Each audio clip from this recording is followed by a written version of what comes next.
Insta पर followers बढ़ने से सरकार नहीं बदलता, रील बना के चिल्लावे से देश नहीं संभलता। मोबाइल पे नेता बनल बड़ा आसान हो, जनता के दुख समझे वाला ही महान हो। लाइक और शेयर से क्रांति न आई हो, गरीब के आंसू पोछे वाला चाहिए। फोटो डाल के नेता बन जाइबा हजार, काम करे वाला के जनता देला प्यार।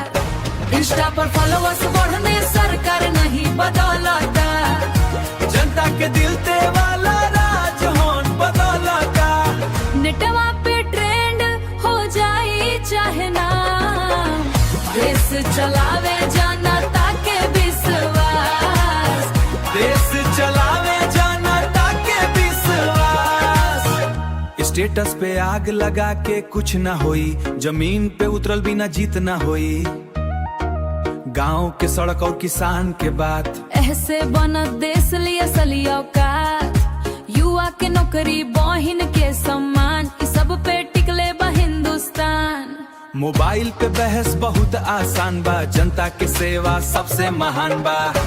इंस्टा पर फॉलोअर्स बढ़ने सरकार नहीं बदलता, मेहनत करे वाला ही इतिहास बदलता। रिलवा से ना काम से पहचान, जनता के हाथ में देश के कमान।